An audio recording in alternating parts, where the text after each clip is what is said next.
ball test that we're going to test everyone on, and not so like we're like going to evaluate on it, but something that you can test yourself on and see, track your improvement. Or is that like 30 seconds? It's similar exercise, a little different format. All right, guys, so when we're on the wall, let's talk about what being on the wall is good for, okay? First of all, if you're not doing it correctly, it builds a lot of bad habits, right? So if I'm not pointing my butt end at my target and I'm just kind of getting good at, flinging the ball there and hoping it hits the target, I'm not being direct. Practicing different release points is good, right? But that's also, you still have to be lined up to do different things, right? So that's really, really important. Now, for when we're on the wall, general rule of thumb, we want to turn sideways. There are things we'll do where we'll be square too, right? There's a time and a place for both, but most of the things we're doing, we're turning sideways, we're transferring our weight just like we would in a game, okay? Right? I'm picking a brick or a new brick every time, right? Today we'll probably just pick one brick, and we're competing against ourselves, right? There's a lot of different things you can do on the wall. When I was in high school, college, I lived on the wall. Doesn't matter what position you are, this is what's going to take you to the next level. It's one thing that you can control how good your stick is by how much you hit the wall. Make sense to everybody? Okay, so here's how this is going to work. Okay, so our wall ball test. All right, you have to get 20 completed of each exercise before you move on to the next one. Okay, right? And we're going to do this a couple different ways. But if you drop the ball, you start back from 0, so you have to get 10 in a row completed. Does that make sense to everyone? You don't have to go back exercise, but say we're doing one hand, and you're at 9, and then you drop it on 10. You're back to 0 on that exercise, you've got to get 10 in a row, okay? We'll start out with 10 instead of 20, okay? So here's how it works, fellas.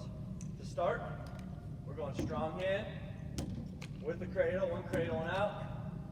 Notice how I'm moving my feet, I'm transferring my weight, I'm looking at a spot, my butt end points at it. Okay, I want to be about 8 to 10 yards away, about right here. We'll set up cones, okay? About this far apart. If we're doing like a bunch of quick sticks and just focusing on eye-hand coordination stuff, time and a place for that too. But general rule of thumb, right? We want to be at a spot where it's more of a realistic pass. Make sense? Okay, so here are the exercises. Strong hand, one cradle and out, okay? Weak hand, one cradle and out. And guys, I really want to over-exaggerate. Notice I'm catching it deep, my cradle's behind my head, right? It's back here. I'm not doing this. Everyone see the difference there? I can't throw from here, I can't catch from here, or I can't shoot from here, and I have to bring it back to pass or shoot or whatever I'm doing, okay? So let's keep it back here, okay? There we go. Then we have quick sticks. Okay, for quick sticks, we're going to square up. Okay, we're just going to square up our feet, okay? Notice how that forces me to get my butt end at my target. Okay?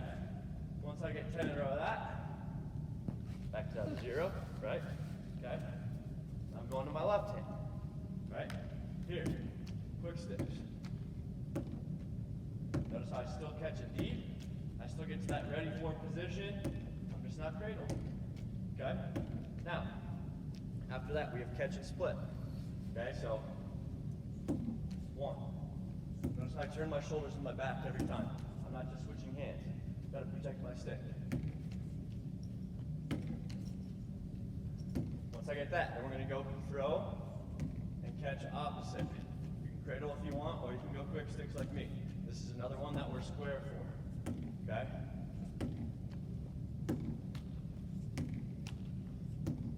Once you get 10, on to the next one.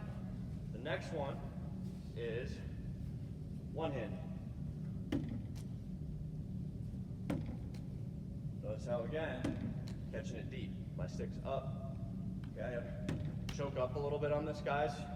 The higher up your hand is, the more power you have. If you need to stand a little closer just to get your fundamentals done, that's fine.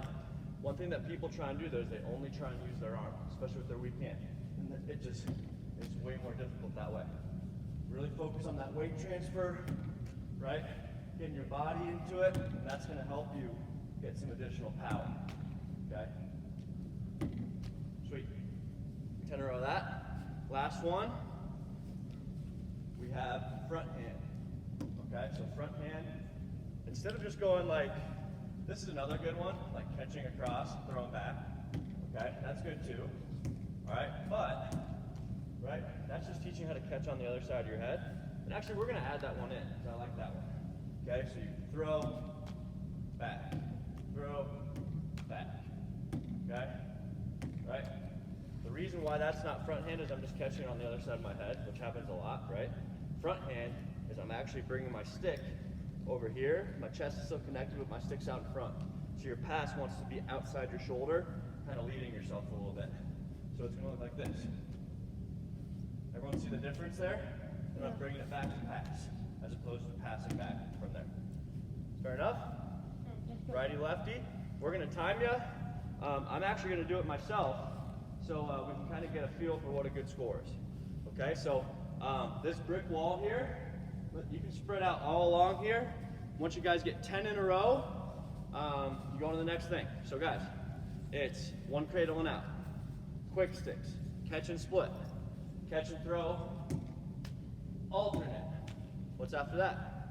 Oh, the catch on front.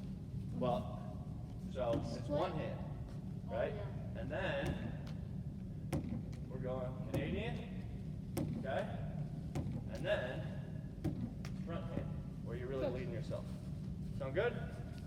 Both right and left. Start with your strong hand, then go. Okay? Hey.